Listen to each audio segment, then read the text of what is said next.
সৰস্বতী লক্ষ্মী পাৰ্বতী মাতা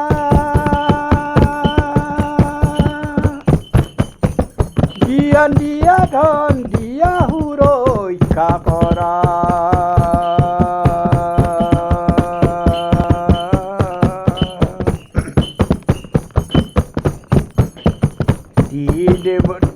দেৱীয়ে নৰ্মদা নদীত গা ধুবলৈ আহিছিল।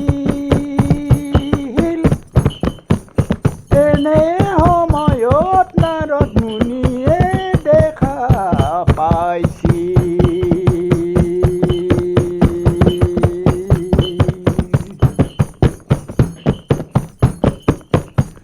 নাৰদে দেৱীসকলক সতী নহয় বুলি কৈছিল। দেৱীসকলে নাৰদক তেতিয়া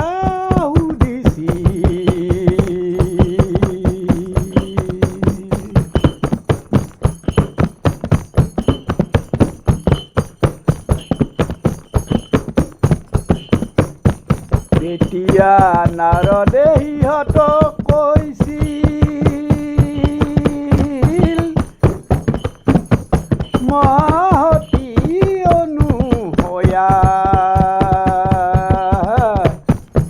দেৱক পঠাই অনুসয়াৰ সতীত্বৰ পৰীক্ষা কৰিবা।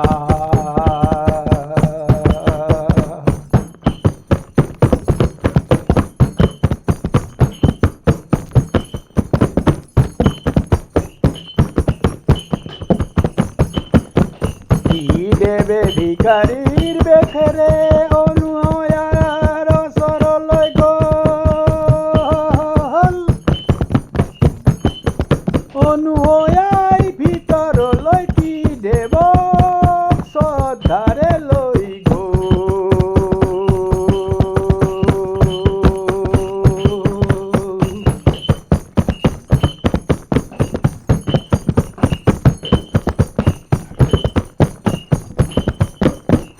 তেওঁলোকে ভিক্ষাদান বিচাৰিলে আপোনাৰ গাখীৰ খাম।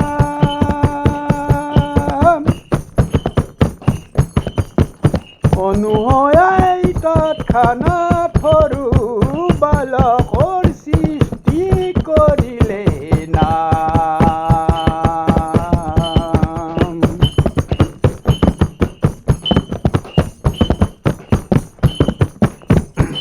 তেতিয়া দেৱে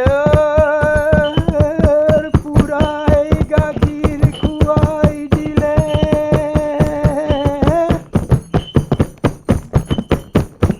অনুসয়াৰ ঘৰত শিশু হৈ থাকিবলৈ ধৰিলে।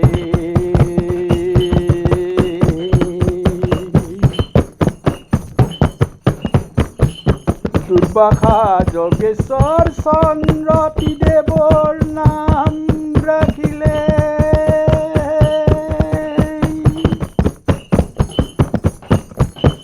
এই কথাটি দেৱী শুনি অনুসয়াৰ ঘৰলৈ আহিলে।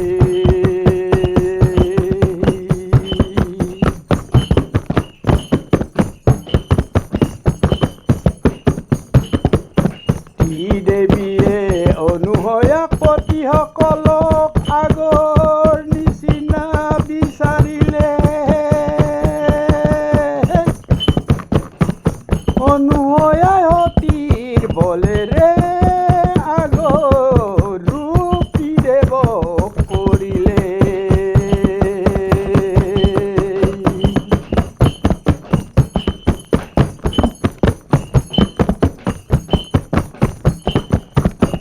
তুমি অনুসয়া মহাসতী হয় বুলি পৰিচয় দিলে।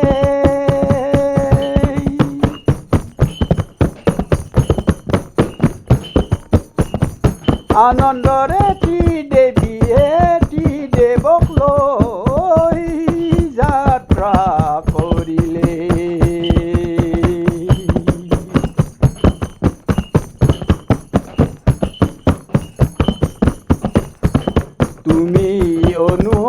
মহাসতী বুলি পৰিচয় দিলে।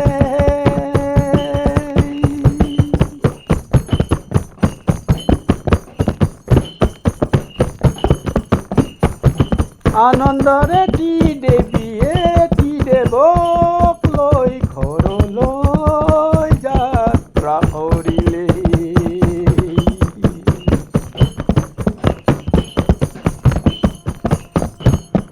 আনন্দৰে দেৱীয়ে